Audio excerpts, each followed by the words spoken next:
So you've heard talks over this week on what skills are useful for being productive in today's world.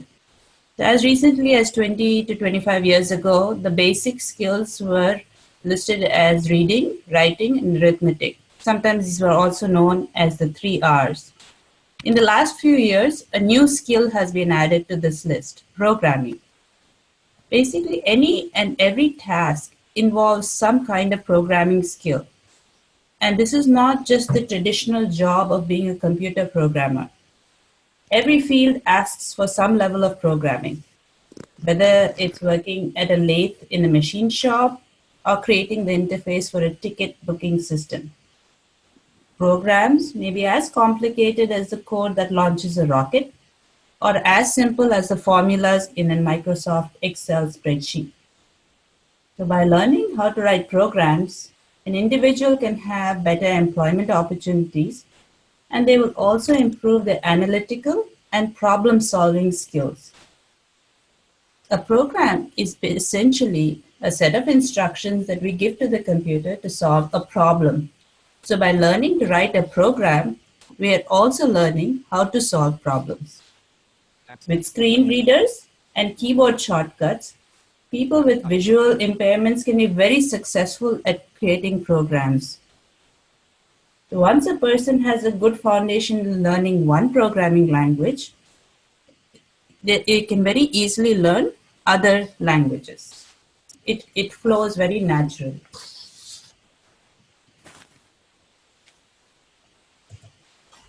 So after we started this course, we thought back and we said, maybe we need to think beyond just adults. So let's see, why should high school children learn programming? And we have some young participants here who are from high school. Learning programming is not just for adults. As I said before, the earlier a student starts learning in what we call algorithmic thinking, the more successful they'll be at learning other concepts like mathematics and science. So these analytical skills and problem-solving skills will help young students learn other skills. And like learning math, music, and language, the evidence suggests that when you start earlier, it's much more effective. Also, it gives a sense of empowerment. So when young students learn programming, they feel like they're creating something that other people can use. This might be a program or even a phone app that can make a student feel like they've done something very powerful. And now the question, why Python? Why did we choose Python as the language with which we started this programming classes? Python is now the top beginner programming language that is being taught at introductory courses at universities around the world. In all of the top universities, if you look at Programming 101 or the first class that a student learns for programming, it will be in Python. It's also very easy to learn, and it's not just in universities, it's also one of the top languages that's actually used in industry. So this is not just something that you used to learn in a school environment. It's also being used in industry applications. Python is very easy to learn. Some of our students, and they can attest to this, because Python programs read almost like a natural language, like English. If you look at a Python program, you will find that it looks almost like a book that's written in English, or maybe a mathematics textbook with a few more formulas, but not much more complicated than that. There's not too many definitions to master and not a whole lot of syntax to learn. And a lot of the constructs or the programming constructs are written in very simple language like English. But even though the syntax is simple, it's very powerful. So let's look at a Python program. And I will read, for those who are not able to see the screen, I will read this out to them. The first line says number equals int, input, enter the number. The second line says remainder equals number percent 2. And then the next lines say if remainder equals 0, print the number is even, else print the number is odd. Now, even if you don't know anything about Python or anything about any programming language, by looking at this program, you can take a pretty good guess at what it's trying to do. This program will ask a user to input a number, and then after doing a simple test, it will say if that number was even or odd. But just by looking at the way the program is written, you can have a good guess. Maybe you cannot write a program immediately like this, but you can take a pretty good guess at what it's trying to do. And so that's what we mean about Python programs being simple to read and not that hard to write either.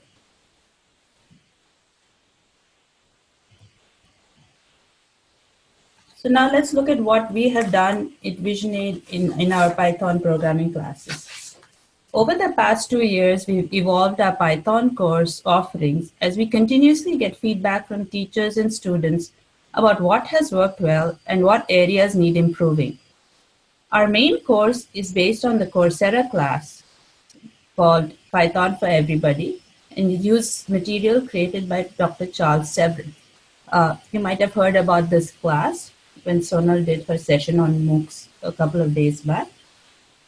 So these classes are conducted in small groups of 2 to 3 students with 2 teachers each. The students listen to the videos that are part of this course and then read the textbook on their own. Then once a week, they'll meet with their teacher or teacher's team over a Skype session or a Zoom session like this one and discuss the material. This class is sometimes we found after we did this a few times, we found that some students have different aptitude. So now we actually have the same class is split into 1 or 2 semesters, and the students with an aptitude with a higher aptitude will do the 1 semester class. That means and the others will do a 2 semester. The material is the same. It is just the pace of the class which is different. For some students, they need a little bit of extra instruction time. So for them, we are splitting it over 2 semesters. And this means they do it in 2 sessions. And the other ones who can grasp the material faster or who have had previous experience in programming, they join our 1 semester class. Earlier this year, we piloted a new class, which is our junior class. For this class, we decided we wanted to create new material because the existing material that's available online for younger students is mostly very visual, and we needed something that was not so visual. So we found that it was easier to create our own material, and we based this on other classes. And one of the main inspirations for this material was the MIT 600X course. This first pilot was very successful, and our first 2 students managed to grasp the concepts very well. And this has encouraged us to now make this a regular offering. And we have 2 new students this semester who are also on this call. Welcome to them. This year, we found that we had a lot of applicants. So we decided that we need to do something for them. We could not accommodate everyone in our 1 semester class that is being offered this session. So for some of them, we had to defer them to the next session, which is offered in the spring. Instead of letting these students just wait for these 3 months, we wanted them to have a head start when they actually started our class. So to achieve that goal, we created a 1 semester group class. Intro to Programming, which is again using the material that we created in-house for our junior class. And this group class meets also once a week. And they are using this material, which is a little different. But after doing this intro session, when they start our one semester class next session, they will have a big advantage and they can be much more successful. For every programming class, we have, whichever format it is, we have an initial class where we help the students set up the environment and so they can write and debug their own programs. We provide textbooks either from what we have written or what we get from outside. We make sure it's in an accessible format that screen readers can read them properly. There are videos made available for lectures. For the course, the Python for Everybody course, that course actually comes with videos. For our in-house class, for the group session and for the junior class, we have actually been recording our lectures ourselves, and we make these available to the students so that they can listen to it at a later point, and then they can repeat a concept if they needed to.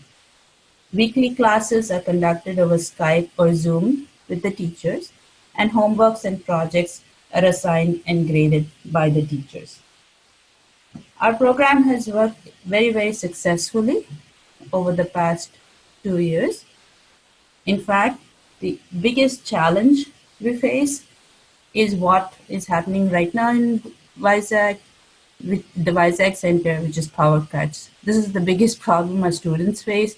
They're able to write programs, they're able to debug, they're able to do everything, but they cannot solve the problem of power cuts.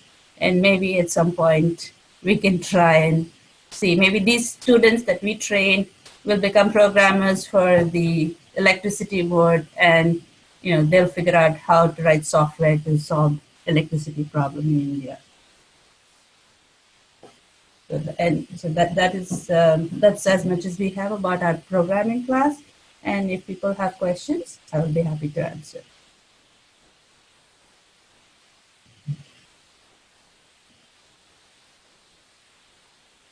So while people are thinking of questions, I just want to invite all the junior students. They joined as guests on the call, and I would like them to say a few words. So we will start with Pranav. Pranav, can you hear us? Yes, I can hear you. So Pranav, why don't you tell us we know your first name is Pranav. Tell us your full name. Tell us your age. Where do you live? And when did you join the Vision 8 program? And what have you learned so far? So, of course, my name is Pranav. Hello, everybody. My full name is Pranav Bhavan Savla. I stay in Bangalore, and my age is 12. So I still study in 7th grade. Basically, I wanted to, this was just like a few months back, around 6 months to 8 months back. I had this new passion for learning programming because what happened is I had followed quite a few YouTubers. I have quite a few friends who make software for the blind, and I was inspired by them. And even I wanted to make something for the blind, entertainment software like games and apps and other productivity and other social software, so that so I wanted to make it accessible for the blind, but I only knew QBasic at that time. That's why I was striving to. I tried to originally learn from YouTube and other online websites, but the videos and the courses that they upload are very visual and very inaccessible. So I failed at that, but recently, I think it was around in August when my parents found out about Vision 8, and they put me into it. Very good. So And yeah, I've just learned the print statement till now, but my friend is also, helping me out. So he usually just so he types out a lot of programs, so I read them and try to figure out what they mean. Excellent. Thank you so much, Pranav. And everyone, please be thinking about your questions. Sulochana just covered material. If you have questions, we'll take the questions next. So we are just, while you're thinking about your questions, we are just introducing other students. So who is the next student, Sonal? So Nisha is with Pranav, and Arush has joined, who has actually completed this class Okay, let's see. and currently is doing an edX class from MIT. Very good. So let's hear quickly from Nisha. Nisha, tell us your age and tell us why you want to learn programming. Nisha, let me unmute you. Nisha, you will have to unmute yourself. Yeah, I unmuted Nisha. Okay, can you hear me now? Yes. Tell us. Yeah. My name is Nisha D'Souza. I'm 14 years old and I'm staying in Mumbai. So I'm in ninth grade now. And actually the thing is, I found out about this course from a friend in August. So I applied, and the thing is that I wanted to learn because in our school, basically we have stream separation in ninth standard, but the computers that they teach us is only and only Java. And the way they do Java is by using this software called BlueJ. And I have tried to do that. Like last year, they introduced Java to us, but it was not accessible for me. I don't know if it is accessible, but I couldn't use it with JAWS or NVDA. So I was having this problem, and then like this year, I just like for my future careers, like if I want to, actually I have my dream is either to be a music producer or a novelist. So for either of these two things, I'll need a website in future. So instead of depending on a web host, I want to create it on my own because I want to be independent in as many places as I can be as possible. And also, yeah, I've been like now just because like I just recently got into gaming, and I don't have a mind for creating games, but I can try it. Wonderful. Thank you, Nisha. And last student is Arush. Arush can say the full experience of his course and then moving on to edX. Arush, go ahead.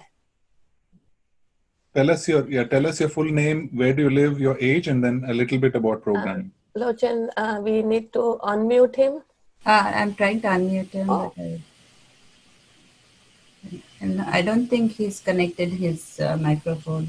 Okay, Hello. Now he's on. Yes, now he's on. Hi everybody, this is Arush. My full name is Arush Bhatt. I live in Delhi, and I did complete the Visionary course like a month ago or so, and so I've been interested in programming like from mid 2017, and How old are you now, Arush? I am 14. I study in 9th grade. Okay. So so I was interested in programming in like 2017, and I couldn't really find an accessible course. Like I used to read some books, but they didn't really like teach me what I really wanted to know. And then in 2018, I visited IIT and I met Karthik Bhaiya because he was, I think, joining Microsoft. And there, after a meeting with him, I learned about Vision Aid, and then I signed up to do this course, and then I did this like beginners course to learn Python programming. Very good. You already completed the course last semester. Did you enjoy your course? Yeah, I enjoyed it a lot, and it was like quite fun to learn and do things together like in a team. And I was actually doing it with Bhuvi. So we studied the lessons, and then we coded the homework, and then if like any of us had any problems, we would ask each other, and it was quite fun actually. Very good. Thank you, Arush.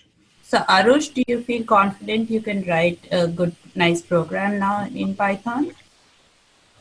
Yeah, I think I can. I feel, Very good. yeah, confident. So, Arush, you are taking the edX class. Your midterm is today. You want to share something about your edX experience? Yeah, so the edX class, it's like I started it 2 weeks ago, and it kind of starts with the same concepts that I did in Vision 8, but it's little more fun and little more like not, I mean, challenging kind of,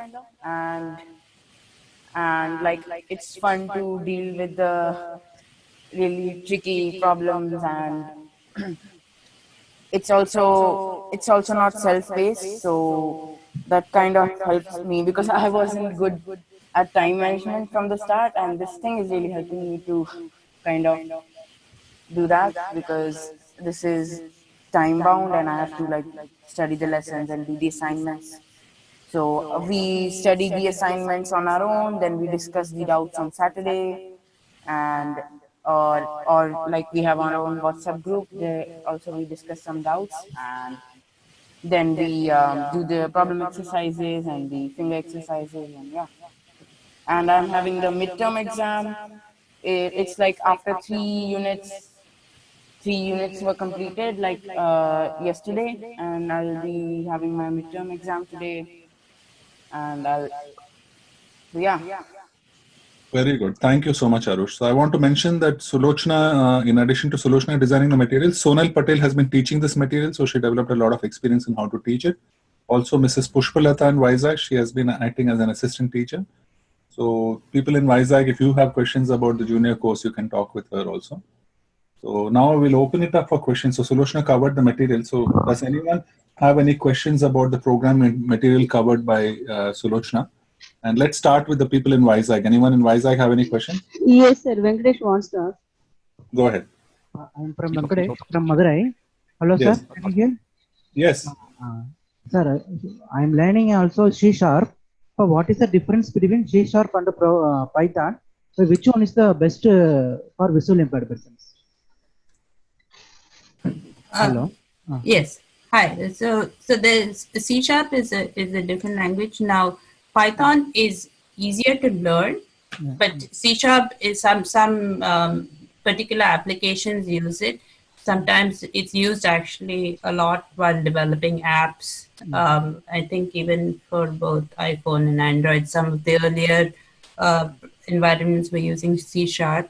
But it doesn't really matter which language you learn, as long as you're able to access the material and find it easy to learn. You can, like I said, learning one language will help you learn the other language faster. Once you learn basic programming concepts and how to think like a programmer, then you can learn other languages much faster.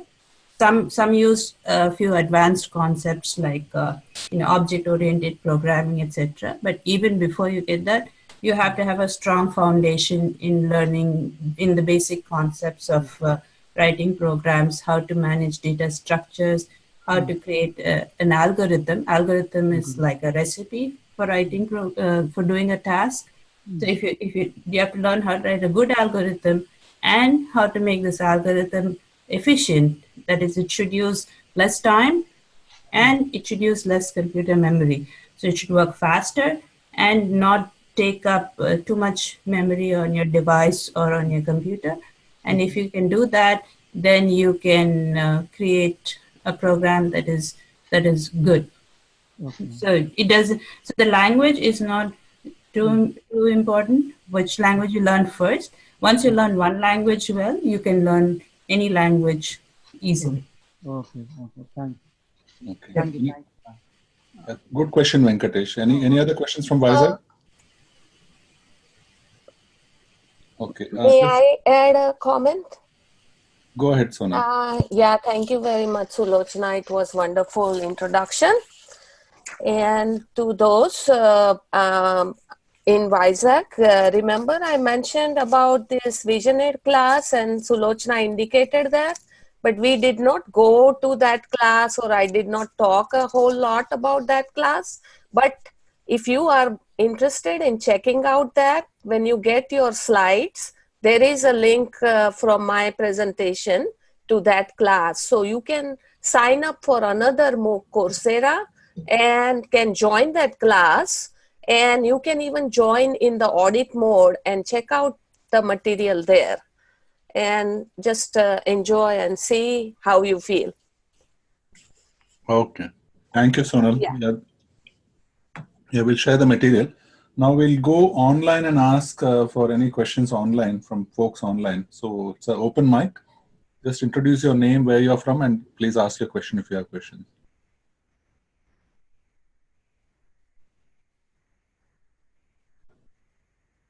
Hey, Arush, Nisha, Pranav, you want to say anything to Auntie?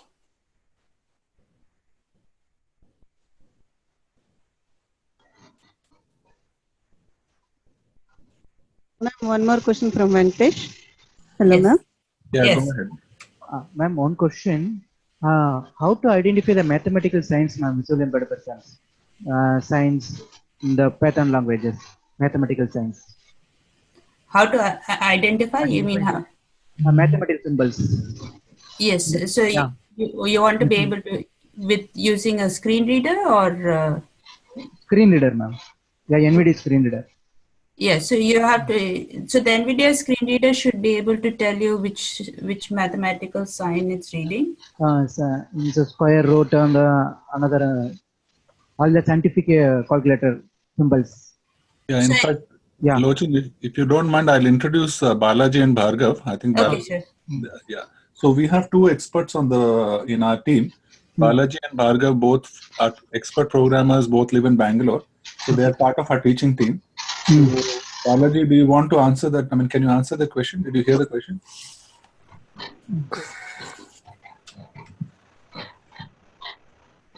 I think Balaji is on mute. Let's wait for him. Or Bhargav? Arush can also answer. You know, Arush, you want to? Okay, I think Balaji says he's in the office. But anyway, I think so. Let me just help you here. So in Python, like I said, it's a simpler language where you can define your own symbols. You can define your own square root. There are some things we use. So you have a few powers and a few symbols. So for example, if you want to raise something to a certain power, we say star star. Okay. So if you want to do square root, you can even say the number star star 0.5, which is effectively something raised to half is doing a square root. So that is one way of doing square root. So there are symbols. There's a small set of symbols that are used. It's not a whole lot. Plus, minus, slash for divide, star for multiplication. Star star is exponentiation when you raise something to a power. And there are two other special symbols that are used for arithmetic operations. One is double slash. When you do two slashes, you get the quotient of a division, and or which we also call div in other languages. Okay.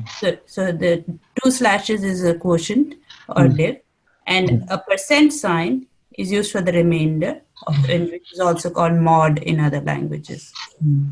So in the little program that I showed you, there was a percent sign, which meant that if I say a number %2, that would be the remainder when I divide that number by 2.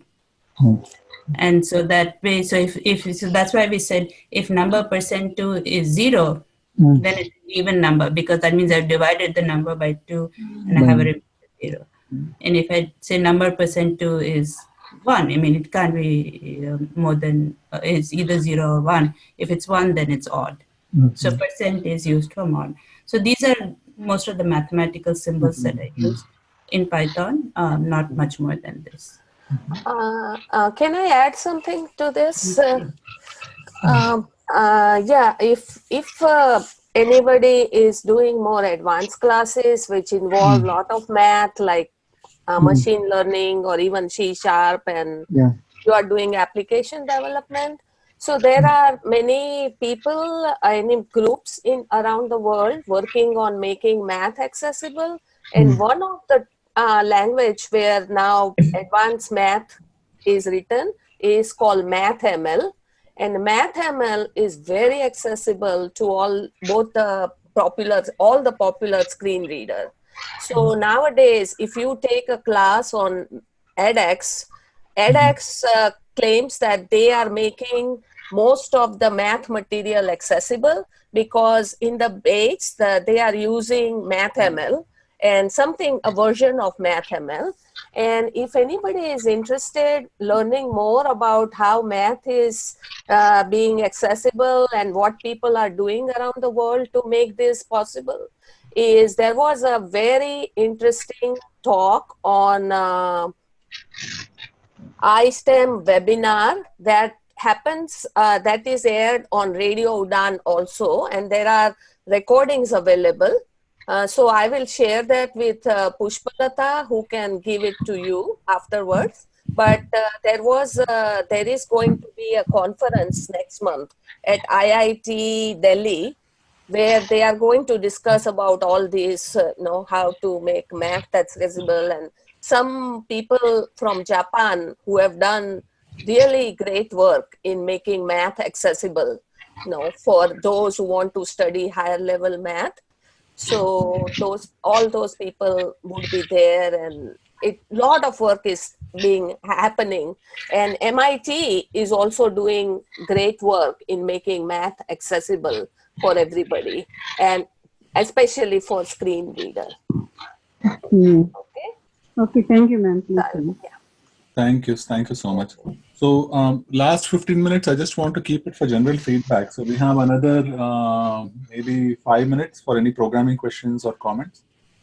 It's an open mic. Anyone can ask any questions they have.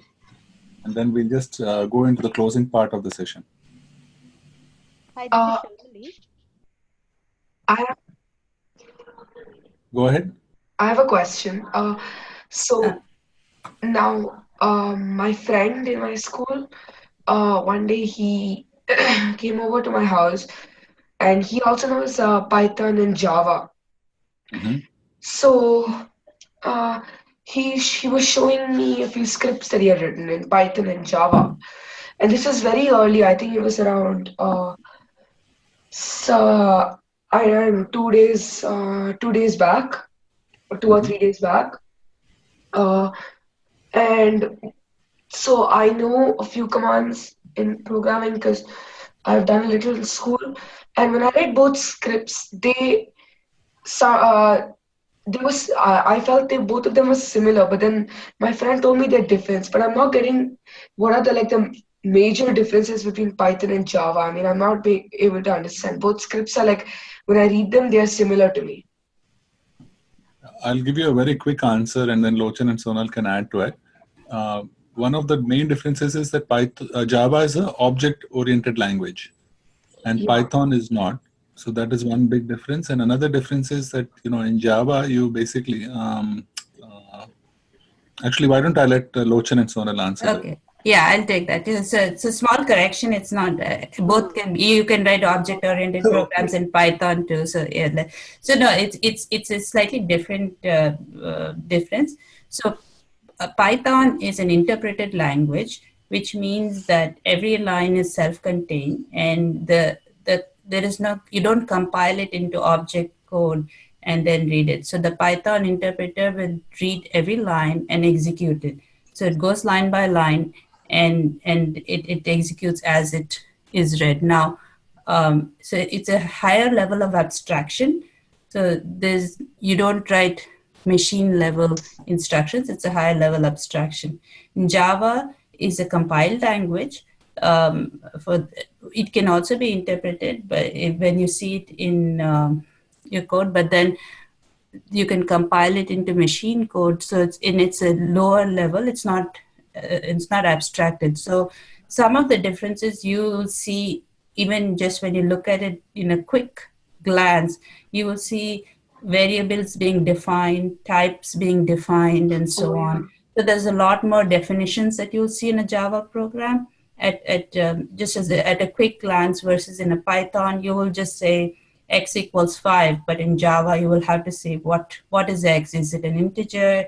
Is it a string? And so on. So those are some very quick differences you will notice in Java versus Python. Python being an abstracted language. Yeah. Good. Very good answer. Good question also. Hey, Pranav, we will learn and discuss more about all this. So anyway, and in this class, you may not learn the object-oriented Python, but Arush is now going to begin to learn object-oriented Python in the MIT class. So Right. the MIT class will introduce you to the object-oriented, which is very powerful language. Okay, so Okay. Python is also as powerful as Java. Okay, Okay. and very easy to learn, and you can do a whole lot with Python, and we will discuss as we go along. Okay, so Yeah. have fun learning. Thanks, Sonal and Pranav. Shalmali had a question.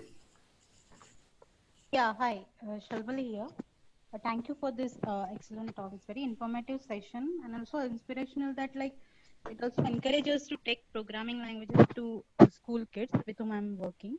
So I have a one clarification question. I missed the first five minutes of the lecture. So I just want to understand, as we are saying that we can take basic Python to school kids or like to the early age. So do we, what prerequisites we are looking for before taking kids for programming? So my idea was like, do we have to work for the few games or something of for logic building, or like a particular like a set of like computer maintenance troubleshooting or something of that sort. So I'm just new in this field, so I would like to understand. Thank you. Very good question, Shalmali. So for this class, this junior class that we have designed, it's meant for kids that are, I mean, I know our youngest student here is 12, but students should be comfortable with the very basic math, some algebra to understand the concept of an equation, and then we'll confuse them again and say, well, now you'll see something that looks like an equation but isn't. But they have to understand, basic math, order of operations. That's important for a programming class. It's a not quite a prerequisite, but when you're starting to learn as a formal language like Python, you should know what are the order of operations. So what we study in school, I think we call it BODMAS. So just saying that, you do division and multiplication before addition and subtraction. So things like that. So some basic math skills, a little bit of algebra. So if I say x equals 5 plus 2, then they should understand what that means in a regular equation, and then we'll replace it again. And this concept is important because we start using concepts of variables. That is, when a quantity is unknown, we represent it with a variable, that we give it a name. So for that, if they have some exposure to algebra, then it becomes easier to understand this concept. And beyond that, students need to be comfortable with using a computer. They should be able to type in something. It can just be a notepad. Our junior class, both the classes, we are using a much simpler format where we're not using an IDE or an integrated development environment. The students type their programs into Notepad. They just type the text into the screen, and then the screen reader can read that. Then on the command line, they are running Python and they just execute the programs. So they should be able to navigate the screens. They should be able to write programs and use a screen reader to listen to the output and to listen to what they have, a program that is typed on a screen. So this is the level at which the students should be comfortable. And recommended age is, I would say, around 14 plus, or very enthusiastic 12-year-olds. We welcome you, and we would love to have you learn with us too. Thank you, Lochan. So I think that we want to move into the closing segment. So if anyone has any further questions about programming, you can email us at info@vision8.org. But just want to say a big thanks to Sulochana for developing the material, also delivering an excellent lecture today, to Sonal and all the other teachers. I just want to mention that now VisionAid has a team of over 20 teachers. So only Sonal and Lochan were able to make the call because others are either working or the time wasn't convenient. But we now have a team of 20 teachers, all of them experienced like Sulochana and Sonal, and they basically help to design, work and teach these programs. And we currently have 35 or so students registered across our different classes from all parts of India. So we will be working with our partner networks and rolling this out in different partner locations soon.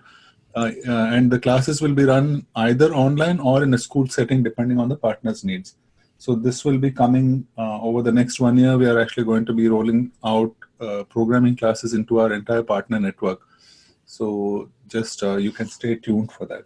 Ram, oh, sorry. Yeah, go ahead. Can I say one? Sure. Here, since some of our people are so fundamental and disciplinary type of people, we have to motivate them to learn a language. Correct. So sometimes we have a problem. They don't know why they should learn a language because if they apply to computer, is not sufficient. So usually I give them an answer like this. If I am recruiting people for a driver's job, I will employ somebody who knows diesel mechanism.